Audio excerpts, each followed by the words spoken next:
Réconcilié après une semaine de rupture à la suite d'une dispute, j'ai posé une question simple à ma copine.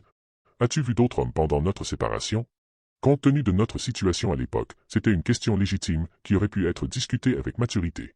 Elle m'a répondu avec une expression surprise et déçue. Tu penses sincèrement que je suis capable de faire ça? Que je pourrais agir de cette manière? Elle a ajouté. Si tu me poses cette question, cela signifie que c'est toi qui es comme ça. Cela représente un bel exemple de gaslighting. Je vous explique. Plus tard dans la relation, j'ai découvert qu'à ce moment-là, son ex-amant était revenu dans le tableau. Ce qui semblait être une dispute à propos de comportements contradictoires avec l'image qu'elle affichait depuis notre rencontre, cachait en réalité que ces divergences découlaient, entre autres, de cette réapparition soudaine. Au cours de notre semaine de conflit, elle a planifié de revoir son ex afin d'assouvir certains désirs. Tout cela a été discuté ouvertement avec ses amis. Comme ils n'habitaient pas tout près, cela demandait une certaine coordination, ce qui a laissé un peu de temps avant que l'événement ne se concrétise. Du coup, notre conflit était en train de se résorber.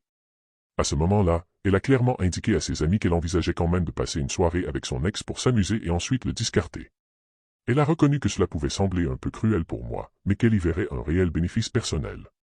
Ils ne se sont pas revus, je pense. À l'origine, le conflit avait été provoqué par le retour de son ex, une information qu'elle avait délibérément omise derrière d'autres mensonges.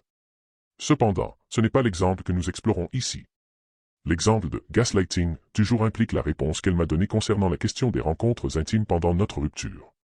Nous étions au début de notre relation et n'avions pas encore établi de règles d'exclusivité. Un simple « non » aurait suffi. Cependant, elle a choisi une réponse indignée, insinuant que ma question était déplacée et me suggérant que peut-être, c'était moi qui étais enclin à de tels agissements. Elle a tenté de détourner l'attention de sa vraie nature en essayant de me faire ressentir de la culpabilité pour avoir posé la question et de retourner contre moi en me faisant sentir que j'étais le problème. Toute la mise en scène, construisant ardemment une vertu qu'elle ne possédait pas et que j'ai acceptée comme une affirmation tacite qu'elle n'aurait jamais pu agir de la sorte.